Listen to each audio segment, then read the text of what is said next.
বর্তমানে সমগ্র বাংলাদেশ রিপন মিয়ার বিপক্ষে চলে গেছে। কেন রে ভাই? এতদিন যে মানুষটার সহজ সরল হাসি, সহজ সরল কাজ দেখে তাকে ভালোবেসেছিলেন, শুধুমাত্র একটা দুইটা ভিডিও দেখেই আপনারা তাকে নেগেটিভ মন্তব্য করতে একটুকু আপনার দ্বিধা করলো না। সমস্যা কোন ফ্যামিলিতে নাই বলেন তো? আপনি আপনার নিজের দিকটা চিন্তা করেন। আপনার নিজের ফ্যামিলিতে সমস্যা নাই? মানলাম হে বেটা তার মা বাবার সাথে থাকে না, তার বউকে অস্বীকার করছে, এটা তো তার ব্যক্তিত্ব হতেই পারে। তার জন্য সে খারাপ হয়ে যাবে, সবার কাছে সে খারাপ হয়ে গেল?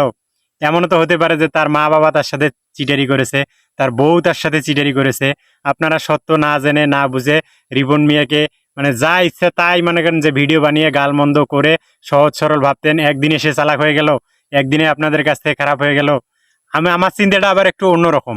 অন্যরকম কেমন? সবাই যেদিকে যায় আমি তার উল্টা দিকে যাই। আপনারা সবাই রিপন মিয়ার বিপক্ষে যান, কিন্তু আমি চিন্তা করতেছি কি, যে রিপন মিয়া এতদিন যাকে ভালো ভাবতাম শুধুমাত্র একটা দুইটা ভিডিও দেখে, তাকে কি করে খারাপ ভাবি, কি করে তার বিরুদ্ধে নেগেটিভ কমেন্ট করি, কিভাবে তাকে গালমন্দ করতে পারি আমরা? তাহলে আমাদের ভালোবাসার মূল্য কোথায়? রিপন মিয়া সহজ সরল মানুষ, এটা আমি আপনি সবাই জানি। সে মূর্খ। সে মনে করেন যে আপনার কাছে তো কখনো ভিক্ষে চাই নাই যে ভাই আমি মূর্খ মানুষ, আমি গরিব মানুষ, আপনারা আমার ভিডিও দেখেন, আসেন আমাকে ডলার ইনকাম করতে সাহায্য করেন। সে তার নিজস্ব স্বকীয় বুদ্ধিমত্তায়, নিজস্ব ক্রিয়েটিভিটি দিয়ে সে এতটা জনপ্রিয়তা পেয়েছে। রিপন মিয়া যদি জনপ্রিয়তা না পেত, তাহলে তো আপনারা তার কোনো বিষয়ে খোঁজ খবরই নিতেন না।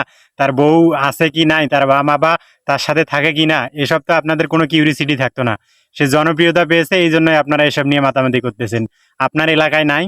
অধিকাংশ সেলিব্রিটির মা বাবা দেখবেন বৃদ্ধাশ্রমে থাকে। কোনো সেলিব্রিটি বলতে পারবে না যে তার স্ত্রীর সাথে তার সম্পর্ক ঠিক আছে, তার মা বাবার সাথে তার সম্পর্ক ঠিক আছে। এগুলো থাকবেই, এগুলো আবার ভালো হবে। পরে আর একটা ভিডিওতে দেখলাম রিপন মিয়া তার মা বাবার কাছে গিয়ে কান্নাকান্নাই করতেছে, বলতেছে যে আমি কি তোমাকে দেখি না? তোমরা কেন টিভি চ্যানেলে মিথ্যা কথা বললে?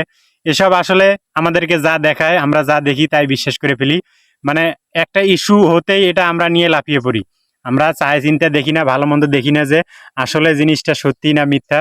না বুঝে না জেনে অনেক রকম কমেন্ট করতেছি, অনেক রকম গালিগালাজ করতেছি। ভাই এসব বন্ধ করেন। একজন রিপন মিয়া একজন নিরক্ষর মানুষ পুরো বাংলাদেশের ট্রেন্ডিং কাঁপাইতেছে, এটাই তো অনেক বিষয়। আমি তাকে নিয়ে ভিডিও করতেছি, আপনি তার ভিডিও দেখতেছেন, আরেকজন তাকে নিয়ে ভিডিও করতেছে, এটাও এক রকমের ভিউ ব্যবসা হইতেছে।